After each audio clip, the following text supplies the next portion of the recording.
the first area of focus of the 4 areas of focus is open throat. Well, what's open throat singing? Well, open throat singing is when you open your throat and sing, which makes a sound sort of like this. Oh, as opposed to more of a non-open throat, ah style of sound. Now this is an adjustment that you can make in your voice that really dramatically changes the sound of the style. Learning how to master open throat singing takes a lot of practice because these are coordinating muscles that your body's not really used to coordinating in this way when you're singing. Most people, when they start off as students, as they go higher, their larynx goes higher and higher in their throat as they sing. Now, open throat, what's actually happening is the muscle groups that take your larynx down and lift your soft palate are related. So when you open your throat, it's like a rubber band effect in the back of your throat. You create space. Now, word of caution when you're working on open throat styles of singing like art song and opera, classical styles, as well as classical musical theater, you have to be very careful not to depress your larynx or over open your throat. You'll feel pressure down here, it'll feel real uncomfortable. Everything you do in your singing should be free from tension, or as free from tension as possible. So pay very close attention to that.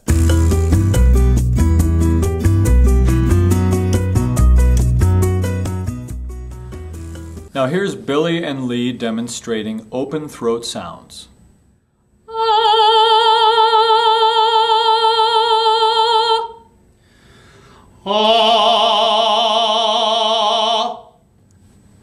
Now Billy and Lee will demonstrate non-open throat sounds.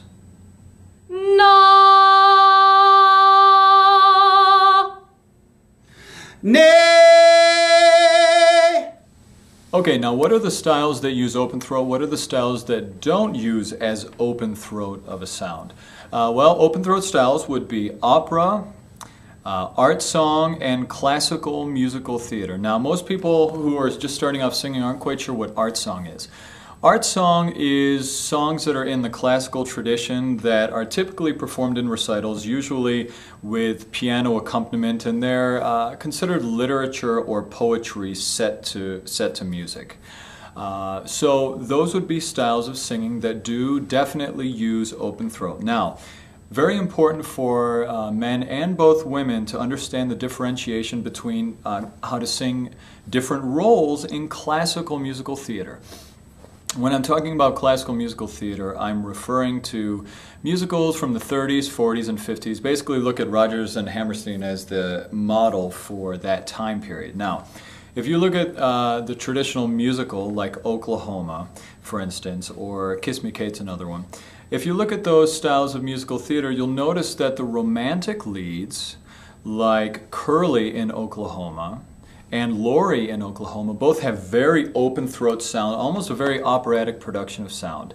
Well, if you look at Ado Annie in that musical, she has more of a non-open throat sound, and she's more of a character voice, as well as the role of Will Parker. He's not as open-throated of a sound. So when you're auditioning for shows in classical musical theater, you need to be aware of how open throat the character, someone would portray the character. Now, if we look at other styles of singing that use non-open throat sounds, we would be looking at styles like jazz. If you listen to Frank Sinatra or Ella Fitzgerald, they don't have this operatic openness to the back of their throats when they're singing.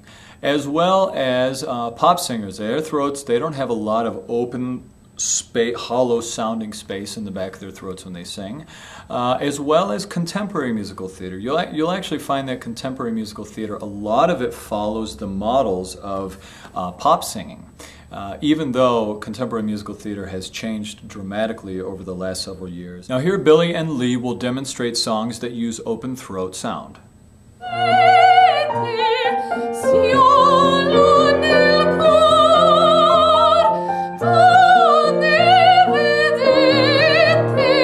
La donna immobile, qual piuma al vento, muta d'accento e di pensiero.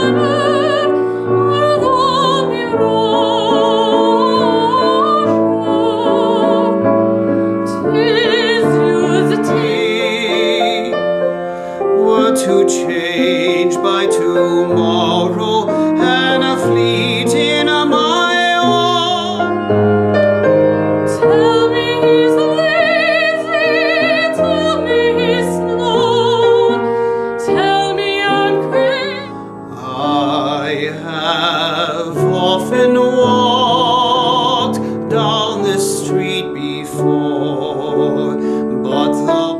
Billy and Lee will demonstrate non-open throat styles of singing.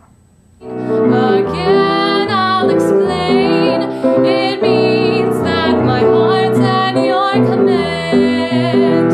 I could say, Not shall get, them that's not shall lose. So the Bible says. fix. I always say, come on, let's go. Just when I ought to say nix. When a person. And by some chance I had brought my dice along, and there I stood, and I hollered, someone fade me.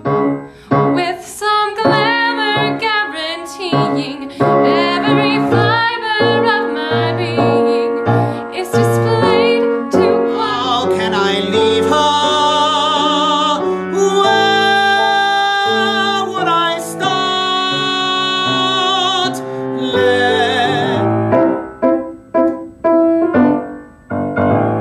This is how it works. It feels a little worse than when we drove our hearse. Legends I knew as a child have fallen to idols of clay, and I feel this empty. So that's open throat. Now, I don't want you to think about open throat and non-open throat as an absolute black and white thing.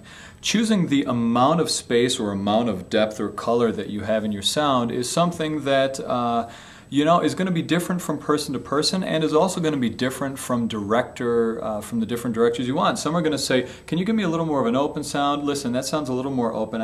It sounds a little too classical. You've got to be able to be flexible with it. It's not a black and white thing. In fact, something I do want you to understand is even when you're singing non-open throat sounds, you should still feel some lift in the back of your throat. Your soft palate just lifts just a teeny bit as you're singing in those styles. So I understand this is why it's so important that you do have a voice teacher.